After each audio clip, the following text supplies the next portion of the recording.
Hey everybody, welcome back to Dude Ranch DIY. My name is Jake and we are headed out to the tractor.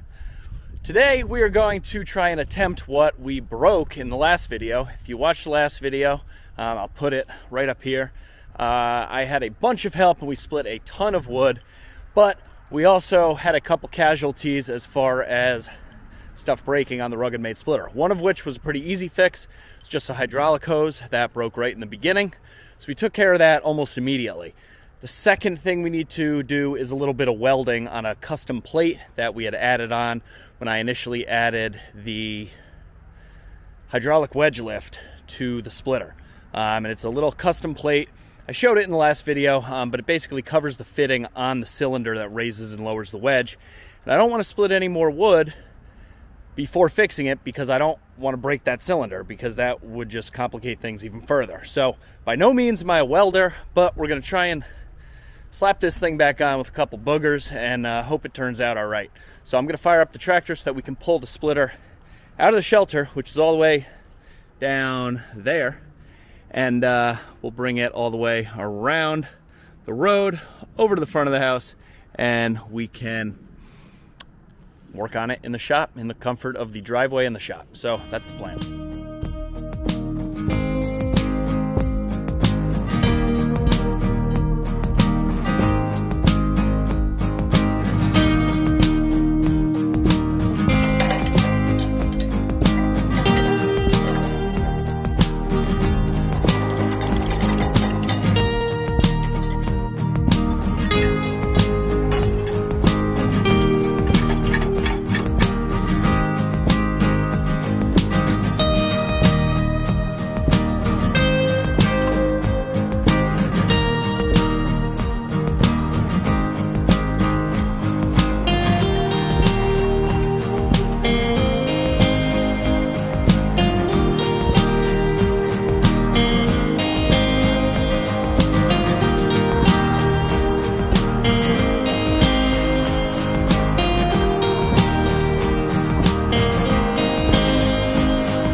All right, so we got the splitter up here, relative ease, no real issues. The having the ball and the forks there really helps. If anybody's new to the channel, you've been getting a lot of subscribers. These are my two dogs, Louie. Lou, come here. Come here, Lou. And Gus up there. Come here, boys. Come here. Gus, come here. This is Louie. He's like 70% bloodhound and the rest shepherd. And this is Gus, or Gus Bus as we like to call him, and he's a little bit of everything, but he looks like a chocolate lab to us. Hey Lou, say hi to everybody. Hello. Yeah, they're best friends. We rescued them both, and they are fantastic dogs. Louie's about 90 pounds, and Gus is about 65. So, all right, let's get back to modifications here. We'll get out the little welder and try and get this thing put back together. Okay guys, so this is what I'm going to be using today. It's my little Lincoln Electric 140 HD welder. It's just a 120 volt. It's got some different settings there. It's a flux core wire. You are able to hook up a tank to the back of it, but I do not have the tank. It's something I'd like to get eventually. I just don't honestly weld enough to really justify it, although I suppose when I do weld, it would be nice to have it. So by no means, I want to preface this, by no means am I a welder. All the serious welding that I normally do, I have my buddy Chris do it, who is a heavy equipment, mechanic, and he welds like daily, very good at it. That's why I pay him to do a lot of that stuff. This thing though, it seems like I could probably try and get away with doing it myself. So that's exactly what I'm going to do. I'm going to try my best, do it myself. If it works, great. If not, I can always cut it off and have, you know, somebody that actually knows what they're doing put it back on, you know, properly. But this is called Dude Ranch DIY for a reason. I always got to try and do it myself if I feel that I'm able, and I do feel that I'm able. So we're gonna give her our best shot. You know, feel free to criticize in the comments, but that's why I'm prefacing this. I am definitely not a professional welder. I have been texting my buddy Elliot from the Everything Elliot YouTube channel. Go check out his channel. He's a great guy. He is a very good welder and skilled mechanic, among many other things. We talk daily, and he was just giving me some advice as to what settings I should put this welder on for the thickness, you know, and gauge of metal and everything that I'm going to be welding today. So definitely go check out his channel, Everything Elliot. He's a great guy, and he's got a pretty cool cat named Theodore.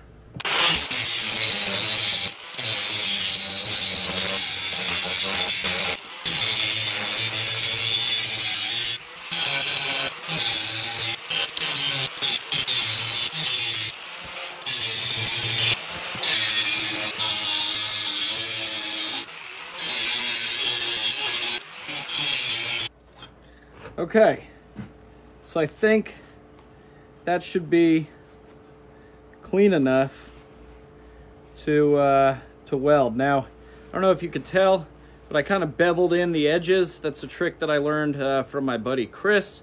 You bevel in the edges there. That allows the welder to get, or the weld to penetrate a little bit deeper, and it you know, gives it more surface area to kind of grab onto with that weld. So now that we got this cleaned up, we're going to do the same out on the machine, but we got to take the catch tray off, and we have to take off a hydraulic line first. So let's go do that.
Okay, so I think that should be pretty good, except for that one little spot right there. It's like a divot I couldn't get, but as far as the top and bottom goes, might try and get a little bit more of this paint off on the bottom. You can see that.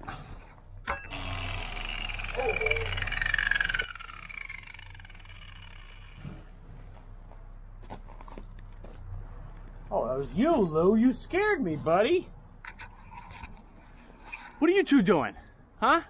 What are you doing, Lou? Huh? You causing trouble? Are you causing trouble? Huh, Gus? What are you two doing? Stay there.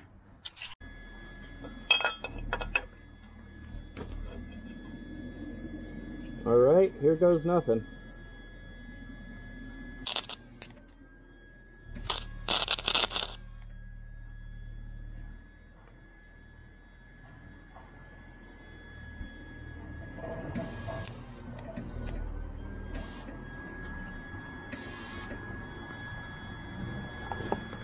See, this is the problem with this welder. I don't know, I have the right size tip. It's .030 tip, .030 flux core wire, and what happens is it gets caught up. The wire gets caught up in there. You can see I'm pulling the trigger and it just won't come out, which is why I have a lot of trouble welding. Oh, and see, then it pops out. Not really sure why. If anybody knows why that happens, let me know.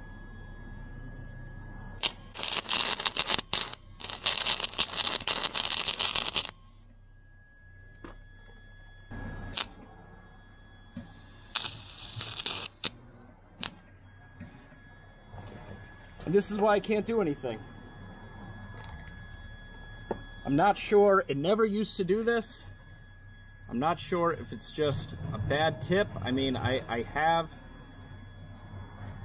changed out the tips and stuff. It's really frustrating. As soon as you get the arc, it just binds up like that. I'm not really sure why. Keep trying, but it's not looking good. With a nice Miller, like Millermatic, like my buddy Chris has, I'm able to weld a really nice bead, but with this machine, it's pretty tough, which is frustrating.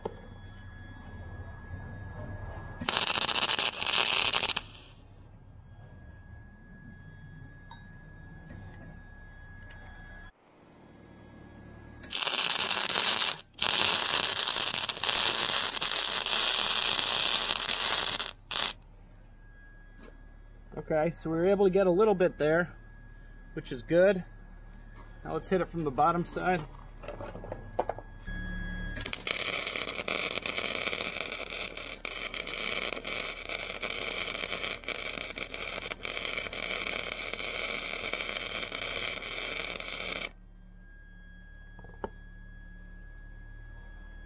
Okay, just got it from the bottom. Trying one more spot.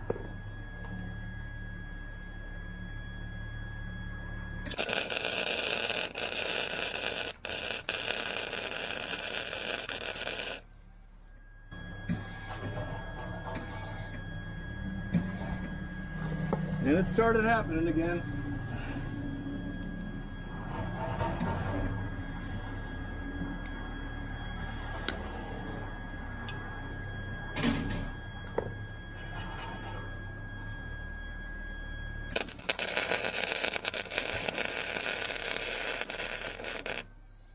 It's almost like these tips are like too small. Like I should be using .035 for .030 wire or something like that. I'm not quite sure, but we're gonna try and get this on.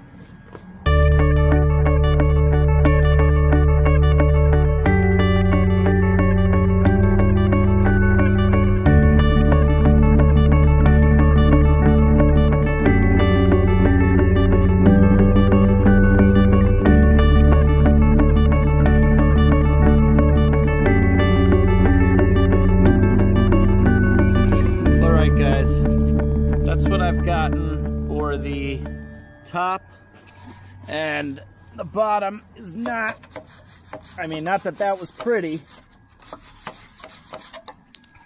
but that's what I've gotten on the bottom. There are definitely some big old goober boogers.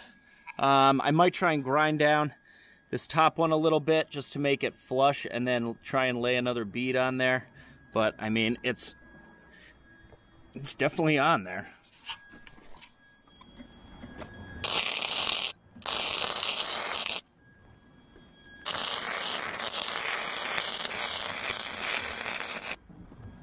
That seemed to go a little bit better.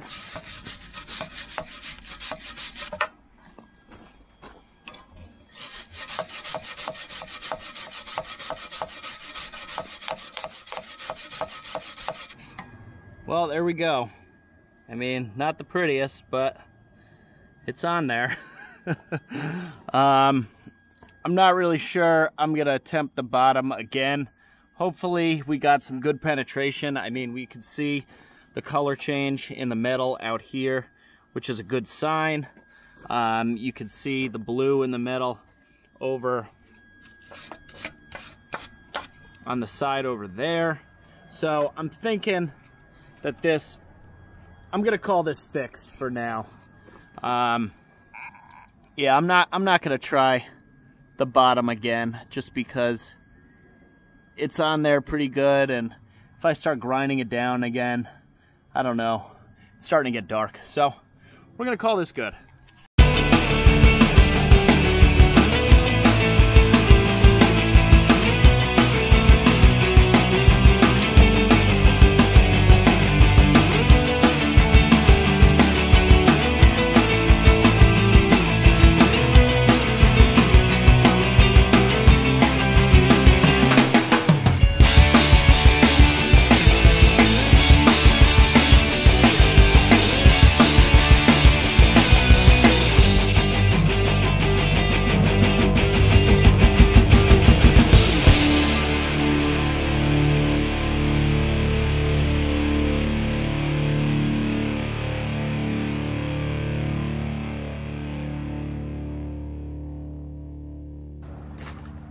Okay guys, everything is back on this plate, you know, being the most important part.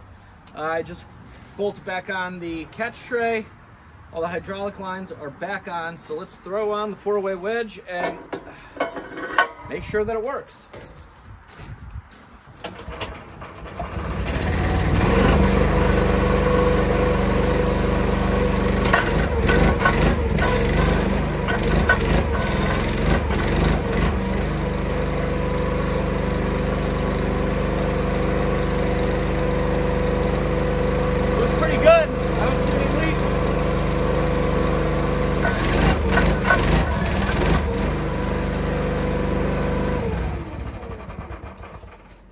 So we're gonna call that a win. I call this project done.